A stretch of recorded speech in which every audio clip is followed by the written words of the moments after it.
This Peter McKinnon Nomatic 25-liter camera pack is the perfect size, at least in my opinion, but it is freaking expensive. I bought it with my own money to find out if it's worth the investment for you. What we're testing, 4 categories: comfort, design, durability, and value, all on a scale of 1 to 10. Any backpack will perform well if you're just taking it for a day around the city. That doesn't impress me. We're gonna have to do something a little bit more intense.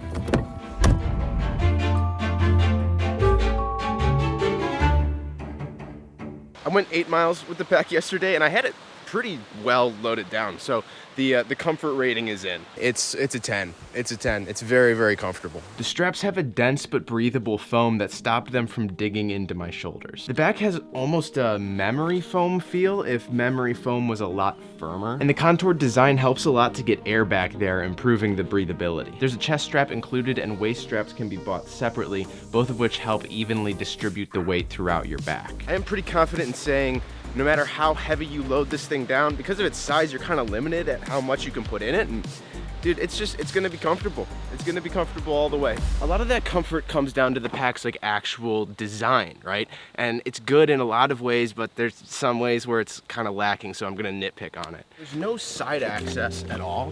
So if I want the fastest route to my camera, I have to keep it in the top.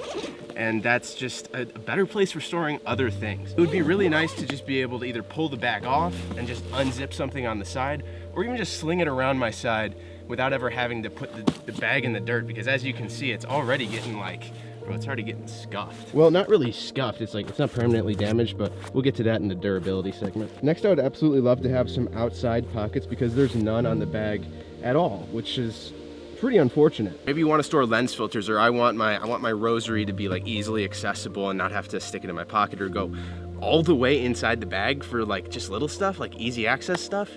It's kind of basic, I think, and everything else about the bag is pretty well thought out, so why there's no outside pockets?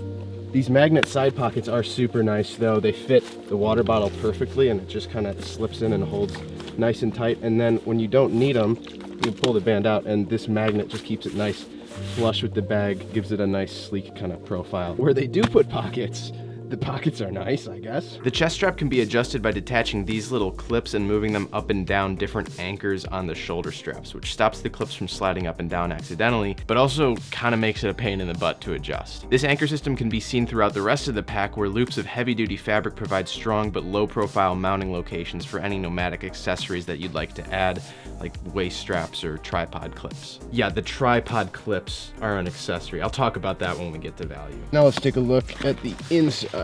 The interior of the bag is a soft fabric that holds quite well to the Velcro of the dividers. And the ladder system at the top allows you to customize how big you want this top pocket to be. I didn't think about this when I was out in the mountains, but this is actually a pretty neat feature for YouTubers or vloggers because it allows you to store a whole camera setup with a shotgun mic on top for easy access without having to disassemble the whole thing and store it in the main compartment of your bag. Now let's talk pockets. There's one on the inside top area of the bag and 2 attached to the back for storing your smaller things like filters, batteries, or SD cards. If you get the waist straps, each one of these also has a full-length zipper pocket that you can store your cell phone or other things in. Finally, of course, there is a devoted pocket in the back for storing your laptop, which is something we've just come to expect nowadays, but it's nice and it's padded inside. Bye.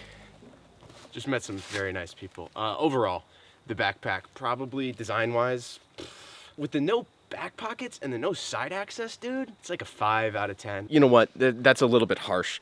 With the interior taken into account, like, I'll bump it up. I'll bump it up to a 7. It's a 7 out of 10. Let's talk materials and durability, because when things go sideways, you want to know your bag is going to, 1, not just obliterate itself into a million pieces, and 2, protect your gear. As far as protection goes, this bag, man, it's solid. It's not like a hard case level solid, but all of the straps are solid. This top handle feels really good just to grab. Like, that's one of my favorite parts of the whole bag.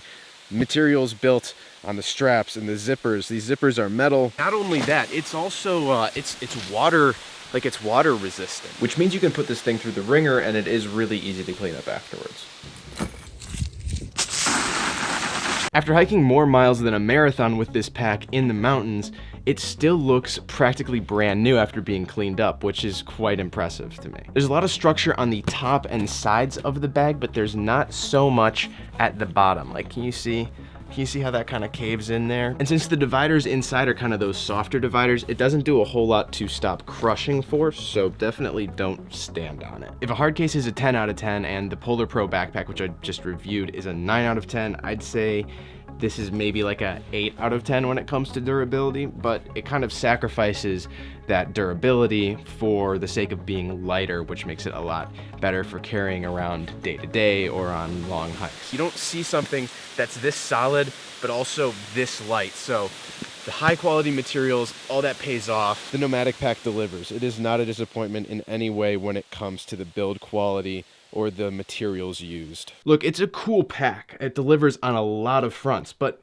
it's not cheap. At retail, the pack costs $300. And that's literally just the bag itself, the shell. They part out everything else, which is mildly infuriating. Even the dividers are sold separately for $40. Like, how are you selling something that's called a camera bag and it doesn't have dividers come with it? What? All tricked out. If you want the tripod straps, the waist straps, and the dividers, the whole set will cost you around $390. Honestly, I just wish that they would have charged $390 for the backpack with all these things included. For some reason, that would feel a little bit less icky than hosing me with $20 tripod straps. But it is top of the line. I can honestly say that this is the best camera backpack I've ever used. It's like cars. Think of this as a Porsche. You're paying for high quality materials, everything, the design is all well thought out, but you're also paying a premium for the name. And that's okay. It's good to have nice things, and I know that this is gonna last me for quite a while, but when it comes to value, since it is quality but still pretty pricey, I'm gonna have to go with a 5 out of 10. Now, if this bag seems a little bit too small for your needs, you should check out this video or review the massive 50-liter Polar Pro Boreal backpack, and that might suit your needs a lot better. Check it out.